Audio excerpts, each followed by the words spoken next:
السلام علیکم ورحمۃ اللہ وبرکاتہ۔ آج ہم بات کرتے ہیں لیلۃ القدر کی فضیلت کے بارے میں۔ اللہ تعالیٰ فرماتے ہیں لیلۃ القدر خیر من الف شہر، یعنی لیلۃ القدر بہتر ہے 1000 مہینوں سے۔ مطلب یہ ہے کہ اس رات میں عبادت کرنے کا اس قدر ثواب ہے کہ اس کے سوا اور دنوں میں 1000 مہینے عبادت کرنے سے بھی اس قدر ثواب میسر نہیں ہو سکتا جتنا ثواب کے اس ایک رات عبادت کرنے میں مل جاتا ہے۔ اس آیت کا شان نزول یہ نقل کیا گیا ہے کہ تحقیق رسول اللہ صلی اللہ علیہ وآلہ وسلم نے فرمایا کہ ایک مرد جو کہ بنی اسرائیل کی قوم سے تھا اور جس نے 1000 مہینے اللہ تعالیٰ کے راستے میں جہاد کیا، بس تعجب کیا مسلمانوں نے اس بات سے اور افسوس کیا کہ ہم کو یہ نعمت کس طرح میسر ہو سکتی ہے، سو نازل فرمائی اللہ تعالیٰ نے یہ آیتیں، اِنَّا أَنزَلْنَاهُ فِي لَيْلَةِ الْقَدْرِ وَمَا أَدْرَاكَ مَا لَيْلَةُ الْقَدْرِ لَيْلَةُ الْقَدْرِ خَيْرٌ مِّنْ أَلْفِ شَهْرٍ، یعنی یہ شب قدر بہتر ہے ان 1000 مہینوں سے جن میں اس مرد نے اللہ تعالیٰ کے راستے میں ہتھیار لگائے تھے، یعنی جہاد کیا تھا۔ اور دوسری روایت میں یہ ہے کہ بنی اسرائیل میں ایک مرد تھا جو رات کو عبادت کرتا تھا صبح تک، پھر جہاد کرتا تھا، یعنی لڑتا تھا دشمن دین سے۔ دن میں شام تک 100 عمل کیا اس نے 1000 مہینے، یہی عمل کے رات کو عبادت کرتا تھا اور دن کو جہاد کرتا تھا۔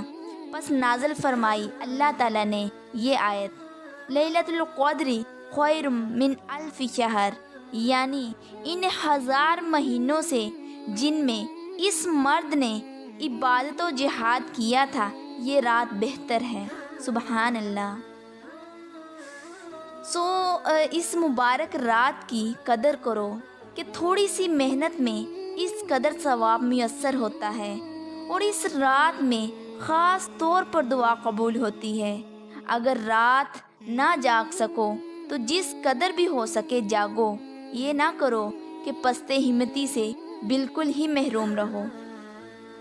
حدیث میں ہے کہ یہ مہینہ یعنی رمضان تمہارے پاس آ گیا اور اس میں ایک ایسی رات ہے جو 1000 مہینوں سے بہتر ہے۔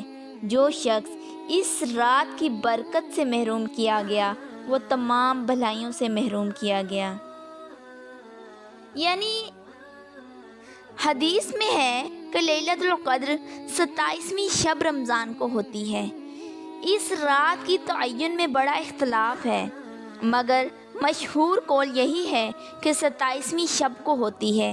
بہتر یہ ہے کہ اگر ہمت اور قوت ہو تو آخر کی 10 راتوں میں جاگے، اور اس میں یہ ضروری نہیں کہ کچھ نظر آئے جب ہی اس کی برکت میسر ہو، بلکہ کچھ نظر آئے یا نہ آئے عبادت کرے اور برکت حاصل کرے۔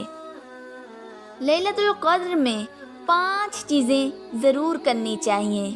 اپنے گناہوں کی معافی مانگیں۔ حضرت عائشہ رضی اللہ عنہ نے رسول اللہ صلی اللہ علیہ وآلہ وسلم سے پوچھا کہ اگر مجھے رمضان میں لیلۃ القدر نصیب ہو تو میں کیا دعا مانگوں؟